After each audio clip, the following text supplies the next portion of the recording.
Alright, hello everybody. Today we're going to be going over how to heal in Mythic Plus dungeons. So, healing as a Disc Priest in a Mythic Plus is a very, very challenging thing to do. It's not easy to be effective as a Disc Priest, and that is because of how just the core gameplay works of the Disc Priest.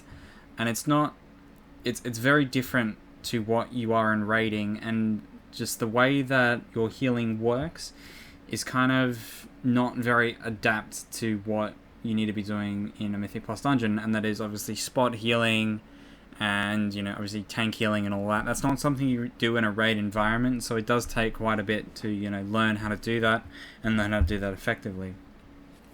So the first thing I want to be going over is your talents. So there is really a few talent changes you can make, and that's mostly with utility.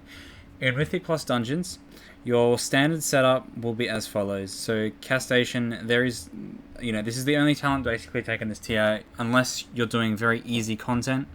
Very easy content is something obviously easy for you. So, if I was doing a +2, I would take Schism.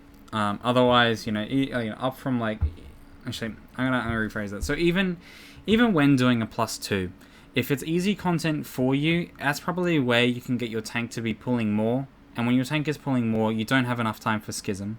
The other thing that makes Schism not a really good talent in Mythic Plus is that majority of your damage comes from spreading Shadow Word Pains, and Schism only affects one target. So having extra damage on your penance just passively is actually significantly better. The Penitent you never want to take. If you have to tank heal with the Penitent, you're basically doing the wrong thing. You just have to spam more Shadowmans. The throughput you get from using Penance single target isn't actually that much more than just casting a Shadowmend. And if you're casting a Shadowmend, you should be doing it on someone who's taking damage, aka the tank. So your Shadowmend negative effect won't actually come into play. So Castation is pretty much the only choice in this tier. With the level 30s, again, Feather just gives you the most movement speed. There is no reason to be taking Body and Soul and Masochism. Feather is the only talent to take. I did a guide in my tips and tricks for Disc to how to make Feather auto-target on yourself. So, it's not something you have to think about. It's very easy to do. So in level 45s, now you do have a lot of choices in here. There is reasons to take all of them. So if you're planning on mind controlling a mob, say like I did if you've seen the 14 DHT, I was mind controlling the double saber packs, and that was just because, if two sabers jump on one person, they get one hit. Mind control stops things like bolster, so it can be a really effective form of CC for bolster because you don't have to pull any packs back. So my Dominant Mind does have a very good use in Mythic Plus, so be sure you're using that. If you need a CC at some point, it is a fantastic CC if you can use it properly. Shining Force can be very useful for Sanguine. Knocking mobs out of Sanguine if they're casting or whatever. Shining Force can be great. And obviously Psychic Voice you can be using to interrupt spell casts, like the Nova from the Wranglers at the start of EOA or something. There's a whole lot of reasons for you to be using Fear inside dungeons. Psychic Voice is a talent too, as has a place too. So all these, you want to be choosing the appropriate 45 for what you're planning on doing in the dungeon, etc. So level 60, Mindbender is the only go. Extra damage, burst healing. You're not worried about mana, so Shield Discipline isn't a choice, and Solace doesn't do enough to outweigh Mindbender. So Mindbender is the only one you want to be taking. Twist of Fate. So you have two choices in the level 75. So it's either between Power Infusion and Twist of Fate. Now Twist of Fate you want to be taking on really high Mythic pluses because you'll be getting a very high uptime from it. Anyone who takes damage in a +14 Fortified or Tyrannical will proc your Twist of Fate. So Twist of Fate, fantastic talent for very high Mythic pluses. It's the go-to for, anything basically over a 10, be taking a Twist of Fate. Unless, you're speed clearing shit or whatever, but Twist of Fate general is a good go-to. And then Power Infusion you want to be taking for easy dungeons. So, ones you're not going to struggle with, take Power Infusion, line it up on a boss, do huge amounts of damage. So the level 90. Now, I say go Halo for a lot of things. Halo is the general go-to, but Clarity of Will does have a purpose. I was kind of negligent to Clarity of Will until recently. I always knew it had a niche effect or whatever, I just never thought it was really strong enough. But I was using Clarity of Will in some high Mythic pluses. It does have a purpose for some bosses at some points. You just have to know, when to cast it and how to use it.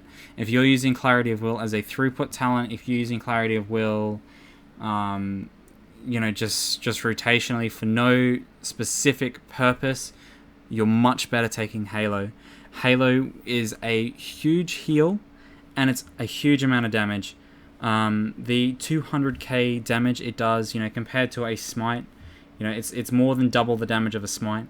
It heals as well. So, you're looking at Halo doing between about 250k healing to everyone in your group on a 40-second cooldown. So that's a 1.25 mil heal, and also does 200k damage. So it's Halo is a very, very good spell. Divine Star you pretty much never want to take. You can take it if you don't find a use for Halo. More of Souls you might be considering taking Divine Star, something like that. But really, Halo is the go-to. Even if you can't use it in some situations, it is much better on a lot of situations. Even if you can't get, even if you can't use it off global, off cooldown. Sorry. So Halo, general go-to, and Clarity of Will. We'll have a little discussion about that later. And then the level 100s, there's only one choice for this, and that's Grace. So Grace, your single target healing is increased. Now, you might think Purge of the Wicked sounds great in a Mythic dungeon because you can spread it a lot. The truth is that if you're not having to heal with Shadow Mend in a Mythic plus dungeon, very much, you need to be pulling more, or you should be pulling more. That's the base. That's my idea behind it. And the thing about Shadow Word Pain and Purge of the Wicked, they do almost the same amount of damage, but Purge of the Wicked spreads off your penance. Now, that spreads every 9 seconds. You're generally going to be trying to dot as many things as possible in a Mythic Plus dungeon. So this one extra, dot you're going to be getting out really isn't that impactful. So Grace is the pretty much go-to for every Mythic Plus dungeon. Every dungeon basically run Grace. There is not much of a point to running Purge of the Wicked. Alrighty, so I figured the best way to explain how to heal is we'll get into some actual footage of Mythic Plus dungeons, and we'll kind of go through the thought process behind some of the things I'm doing. Alright, so we're going to be looking at 11 Tyrannical Hemdale. So this is the first boss in Halls of Valor, and this is obviously on Tyrannical. So the boss has a fair amount of HP, and it does a fair amount of damage. This is an 11, so it does get a lot harder than this, but for most people watching this guide, 11 is basically what you want to be looking at. And Tyrannical, this is about as hard as most things are going to get. Hemdale is a very, very tough boss. Now, so the first thing we've got to identify is, what is our tank going to be doing, and where is our tank the strongest? So, Brewmaster Monks and Paladins get a lot of mitigation at 35% HP. So, you'll find with a monk, even in this plus 11 Tyrannical, at 35% HP, they can essentially just heal themselves constantly. Me having the monk over 35% HP right now, I wouldn't say it's a mistake, but it's not actually required. As long as they're not going to get one hit by any mechanic, them just sitting at 35% HP, constantly proccing their healing spheres, is going to be very advantageous. It's going to increase their healing dramatically, and it's also just going to, make me not worry about my job a whole lot less. So that is one thing you have to identify, and there's one thing you have to be aware of when you're doing these dungeons is how good's your tank. Do you know they're going to be constantly mitigating, and they're not just randomly going to die to some mechanic or whatever? So you'll see in here that I barely cast Shadow Mend on the tank, and I never strive to top them because there's not really much point in topping them. My whole aim for this, we're obviously going for a timer here. We were aiming for a +2. So what I want to be doing is keeping as much damage on the boss as possible. So as a healer, my main concern is making sure that people are topped after the horn, and are topped before the horn. So that's just so that they don't get if they accidentally hit a tornado, they don't just get one hit or something like that. So it might look like a fairly easy thing just to be doing right now. You might look at this and say, hey, I always got to heal my tank, but have you ever thought about not healing your tank and letting them stay around that 35% threshold or whatever whatever tank it is? and they might mitigate more like that. But in saying that, you have druids, you have DKs. They're kind of different. So druids and DKs mitigate based on the damage they take. I wouldn't recommend leaving a druid or a DK at 35% HP. They mostly want to be at about 70% HP, because at about 70% HP, they still have room to heal themselves with their death strikes and their frenzied regens. So the biggest thing about tank healing, especially in this X pack, is that you don't need to top your tank unless there's some boss mechanic coming out that you want to be topping them for. Now that might seem really foreign to a lot of new healers, but don't stress too much if your tank isn't topped. Keep them at a threshold that they're able to be at sustainably. If they mitigate more at 35% HP, then let them be at 35% HP. You just have to be aware of what's happening. So now into an ad pack.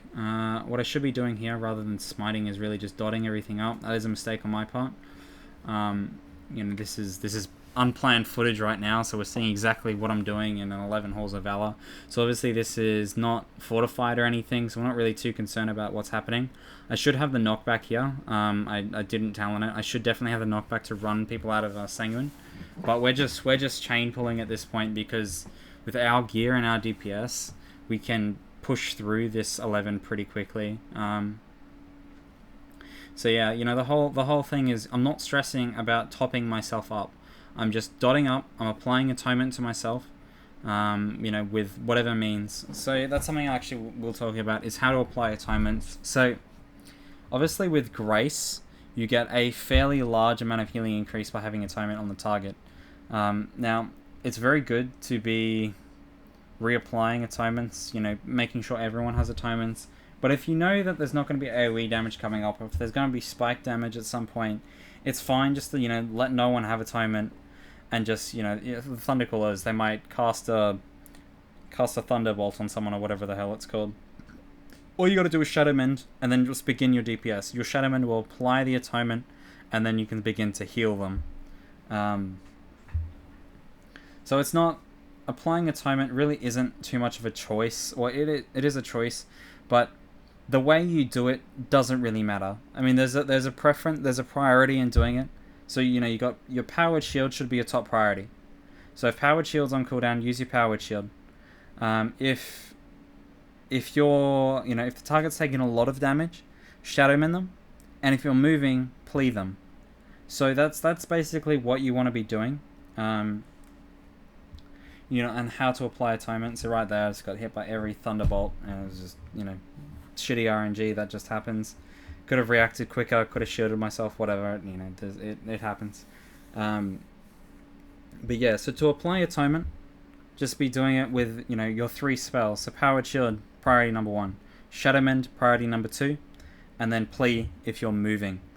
So that is the big part on applying atonement. Don't worry, I see a lot of comments of people saying that they have a lot of success weaving atonements in between their damaging casts, because you get the borrowed time buff, so the 15% haste. But honestly, that is so minuscule, and you need to be healing when damage goes out. You don't really get much of a choice. So just apply. You don't want to be applying atonements when you don't need to. So for these Sentinels here, I know that no one's going to be taking damage in range. The only person taking damage will be maybe the monk if they stand in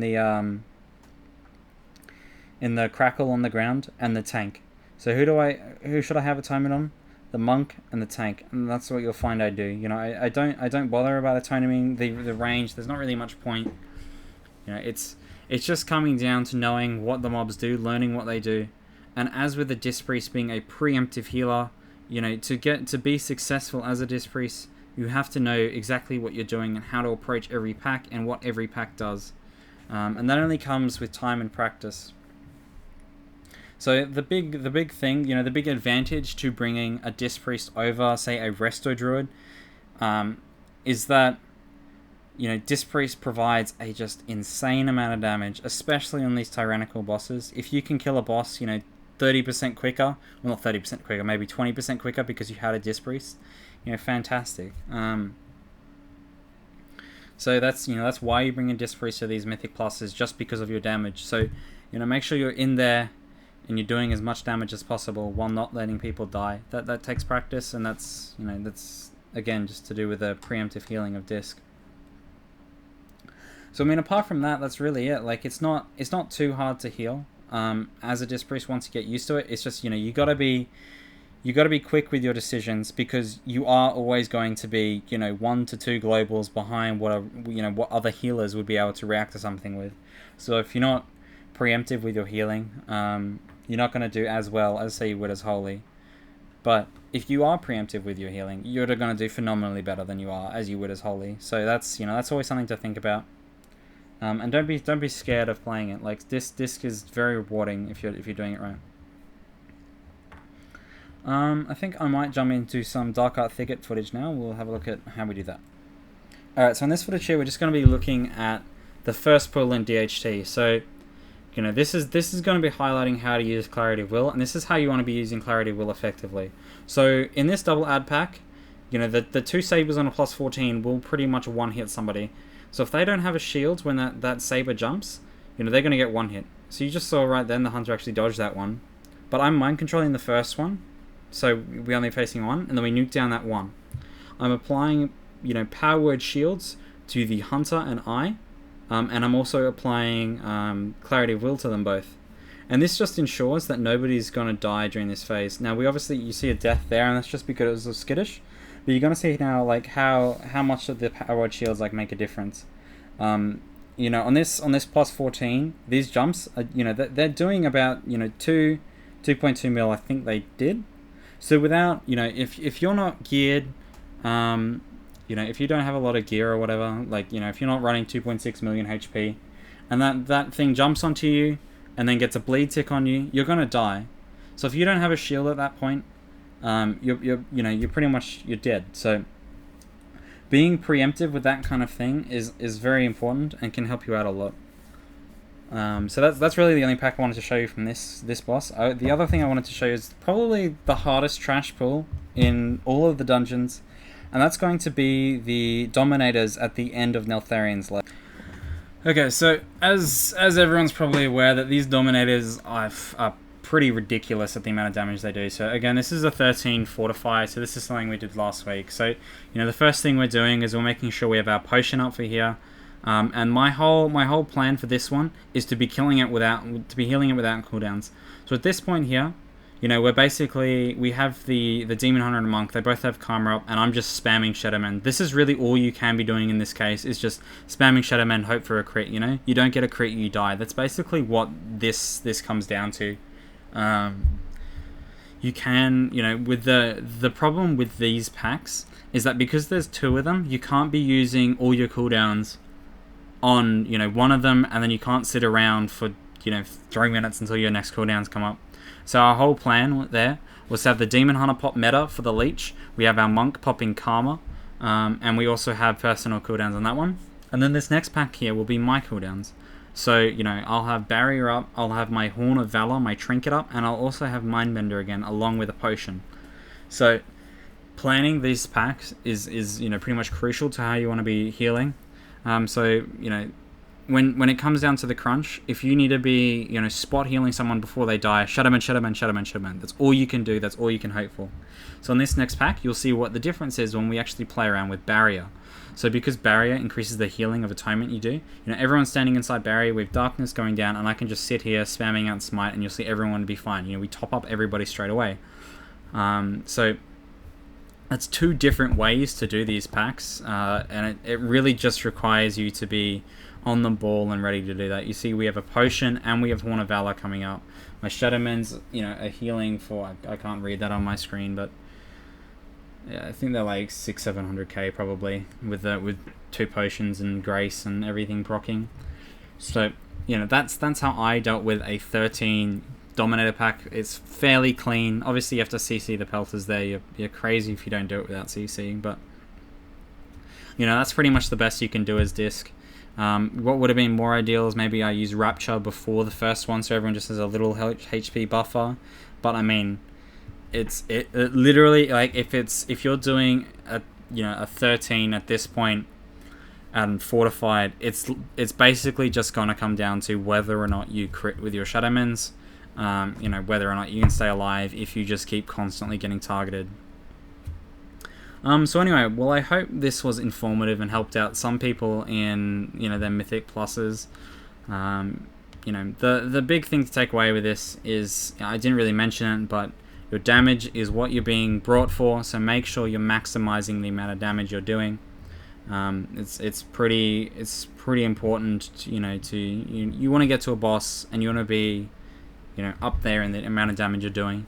On a boss you want to be doing as much damage as the tanks preferably, and on trash, you're not going to be as high as everybody else, but just make sure you have your Shadow Word Pain on everybody and then you're keeping people alive.